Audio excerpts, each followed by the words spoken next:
बनर्जी आप बोलो ना, आप क्यों नहीं बोलती हिंदू ब्राह्मणों से? बोलो हिंदू ब्राह्मणों को मिलकर रोक दो। आप क्यों कह रही है माइनॉरिटीज से? अगर आप हिंदू ब्राह्मण हैं, अगर आपका गोत्र शांड लिया है तो बोलो गोत्र की बुनियाद पर रोक दो मुझे। वहां नहीं बोलेंगे, हमको डराने के लिए कहते हैं। ममता बनर्जी आप भूल चुके हैं कि अब हम डरने वाले नहीं है, वो जमाना जा चुका है। मेरे भी ख्वाब है, उस ख्वाब को पूरा करना और आपका और मेरा मकसद है इंशाअल्लाह।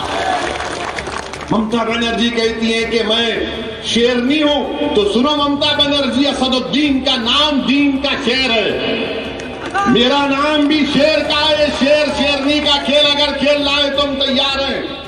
मोदी जी के बाजू एक आदमी खड़ा हुआ है, सर पे टोपी है, देखा फोटो आपने?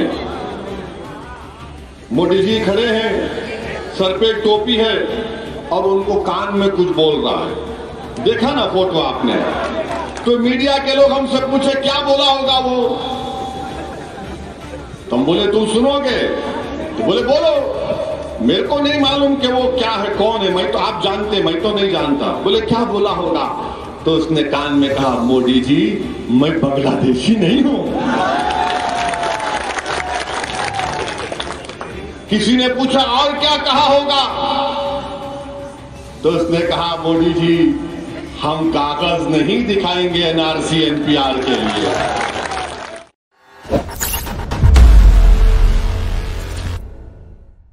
ममता बनर्जी, तुमको तारीख में तुम कमजोर हो। वही अहमद सफरानी ने जय हिंद का नारा लगाया था।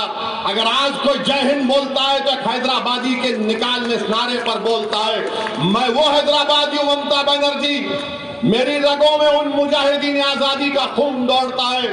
मैं उन्हीं को अपना आइडियल और अपना हीरो मानता हूं। मगर ये ममता बनर्जी कहती है असदुद्दीन ओवैसी बीजेपी का साथ दे रहा है। ममता बनर्जी क्या तुम भूल गए जब गुजरात में इंसानियत की खून की होली खेली जा रही थी तो तुमने, तुम्हारी पार्टी ने अप्रैल 30, 2002 को बीजेपी का साथ दिया था लोकसभा में। तुमने इस बुनियाद पर साथ दिया कि तुमको खैरात में मिनिस्टर बना दिया जाए और बाद में ममता बनर्जी को अटल बिहारी वाजपेयी ने, बीजेपी की सरकार ने उनको मिनिस्टर बना दिया। आज आप हमको बोलते, आज बीजेपी कहती है कि उत्तर दिनाजपुर, मुर्शिदाबाद, मालदा में पूरे बांग्लादेशी घुसे हुए। बीजेपी का दिलीप घोष कहता है कि 1 करोड़ बंगाल के मुसलमान बांग्लादेशी हैं। ममता बनर्जी, बीजेपी को कौन लाया बंगाल में? मैंने अपनी आंखों से 2005 के लोकसभा में देखा कि ममता बनर्जी ने लोकसभा के डिप्टी स्पीकर, उस वक्त एक अकाली दल के हमारे सरदार जी साहब थे, उनके मुंह के ऊपर फाइल फेंक कर कहा कि इतने लोग बांग्लादेश से बंगाल में आ चुके हैं। ये ममता बनर्जी ने किया था। और आज ममता बनर्जी बोलती है कि ओवैसी आएगा, ये ऐसा करेगा। ममता बनर्जी याद रखो, मुझे फख्र है कि मैं भारत का मुसलमान हूं।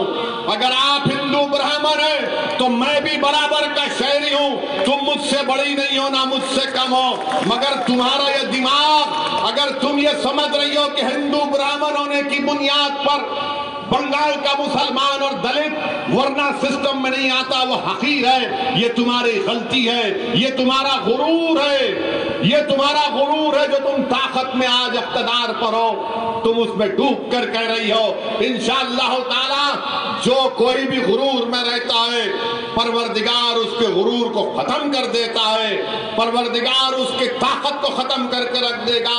और आज ममता बनर्जी हर जगह जहां पर जाती है असदुद्दीन ओवैसी का नाम लेती है। ममता बनर्जी, आप जरूर मेरा नाम लो, मुझे मालूम कि आपको मेरे नाम से बड़ी मोहब्बत है। दिन रात आपको सिर्फ असदुद्दीन ओवैसी आपके ख्वाब में आता है। कोई बात नहीं, जितना आप नाम लेंगे मुझे उससे कोई फर्क नहीं पड़ता। मगर एक बात मैं आपको बता रहा हूं कि हम यहां पर बंगाल में मजलिस-ए-इत्तेहादुल मुस्लिमीन की बुनियाद डाल चुके हैं। हम यहां पर अपने झंडे को गाड़ चुके हैं। ये सिर्फ इलेक्शन लड़ने के लिए हम नहीं आए हैं। इंशाअल्लाह ताला आप देखेंगे कि सुबह क़यामत तक तक इंशाअल्लाह ताला बंगाल की सरजमीन पर मजलिस इत्तेहादुल मुस्लिमीन आबाद और शादाब रहेगी। हम कामयाब होंगे, हम कामयाब होंगे। इसमें आप तमाम के दुआओं की हमको जरूरत है, आपके साथ की जरूरत है। ममता बनर्जी, टीएमसी, ये कांग्रेस, ये लेफ्ट, ये तमाम के तमाम ने सिर्फ हमारा वोट हासिल किया और हमको धोखा किया। मेरे अजीज दोस्तों और बुजुर्गों, मैं आपको यही पैगाम देने आया हूं कि मुफक्किर इस्लाम को आप अपने वोटों से कामयाब करिए। अब ममता बनर्जी बोलेंगी कि टीएमसी का जो यहाँ पर साबिका एक्स एमएलए था वो बीजेपी में चला गया। मेरे से पूछ के गया क्या? मेरे को फोन करके गया क्या वो? अब आप बताइए, हर चीज में ये हमको कह देती हैं आपका रनिंग एमएलए बीजेपी में भाग गया, और फिर लोग बोल रहे कि नहीं टीएमसी से एक अच्छा कैंडिडेट आया। अरे भाई, मुफक्किर इस्लाम उससे अच्छा कैंडिडेट है, मुफक्किर इस्लाम उससे काबिल है, वकील है, और वकील बंगाल के असेंबली में जाकर लड़ेगा। और लोग बोलते हैं मजलिस लड़ी तो वोट कट जाएंगे। मेरे भाई, आपको मालूम कि बंगाल में बीजेपी के 18 एमपी जीत गए, मजलिस का कोई कैंडिडेट नहीं था, 18 एमपी जीत गए। हम नहीं लड़े। ममता बनर्जी क्यों रोकने में नाकाम हुई? क्यों लेफ्ट और बाम उनको रोकने में नाकाम हुआ? आज मजलिस असेंबली का इलेक्शन लड़ रही है तो ममता बनर्जी मजलिस से डर और खौफ में आकर पैसे लिए। अरे ममता बनर्जी, जब आप अटल बिहारी वाजपेयी की हुकूमत की साथ थी, कितने पैसे मिले आपको? और ममता बनर्जी का एक मिजाज बन चुका है, मुसलमान दिखा तो पैसे से बिकता है। ममता बनर्जी, हम अपना ईमान का सौदा करने के लिए तैयार नहीं है। आप हमको नहीं जानती हैं। ममता बनर्जी कहती है, अपनी तकरीर में कहा कि मैं पूरे माइनॉरिटी से अपील कर रही हूं कि मिलकर वोट दो, मिलकर वोट दो। ममता बनर्जी, आप बोलो ना, आप क्यों नहीं बोलती हिंदू ब्राह्मणों से? बोलो हिंदू ब्राह्मणों को मिलकर वोट दो। आप क्यों कह रही है माइनॉरिटीज से? अगर आप हिंदू ब्राह्मण हैं, अगर आपका गोत्र छान लिया है तो बोलो गोत्र की बुनियाद पर वोट दो मुझे। महा नहीं बोलेंगे, हमको डराने के लिए कहते हैं। ममता बनर्जी, आप भूल चुके हैं कि अब हम डरने वाले नहीं है, वो जमाना जा चुका है। मेरे भी ख्वाब है, उस ख्वाब को पूरा करना और आपका और मेरा मकसद है इंशाअल्लाह।